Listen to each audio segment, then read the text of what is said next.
کندهار کرنې ریاست 350 بېلابېل نوعه نباتات تشخیص او درمل کړي دي. د یاد ریاست مسؤلین وایي د نباتاتو ناروغۍ له امله د کندهار له مختلفو ولسوالیو څخه ګڼ شمېر بزګرانو د خپل کښت د نجات او مؤثره درملنې په موخه دوی ته مراجعه کړې. د کندهار کرنې اوبه لګولو مالدارۍ ریاست د نبات ژغورنې مدیریت تر رهبرۍ لاندې په تېرو 3 میاشتو کې شاوخوا 350 بېلابېل نوعه نباتات د ناروغۍ او آفتونو له امله تشخیص شوي او د درملنې اړینې لارښوونې او نسخې بزګرانو ته ورکړل شوي دي. د یاد ریاست ویان محمد حنیف اکمل وایي د نباتاتو ناروغۍ له امله د کندهار له مختلفو ولسوالیو څخه ګڼ شمېر بزګرانو د خپل کښت د نجات او مؤثره درملنې په موخه مراجعه کړې. تشخیص شوي نباتات انځر، انګور، انار، خټکي، هندوانه، پیاز، هوږه، غنم، بېلابېل سابه او زینتي بوټي شامل دي چې د نباتاتو د نوعیت او ناروغۍ مطابق ورته مشخص درمل او مشورې ورکړل شوي دي. زموږ د نبات ژغورنې مدیریت یو له هغه مدیریتونو څخه دی چې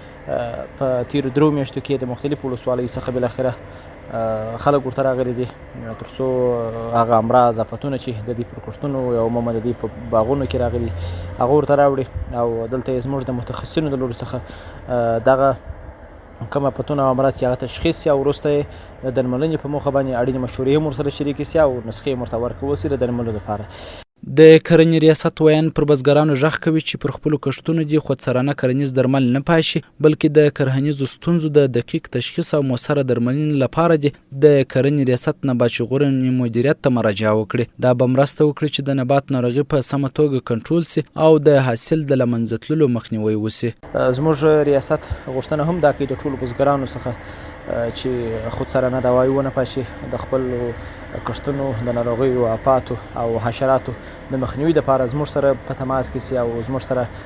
بالاخره زموږ د ریاست د نبات ژغورنې مدیریت سره په تماس کې سي تر څو موږ د دوی د کښتونو هغه تشخیص او د هغه ترڅنګ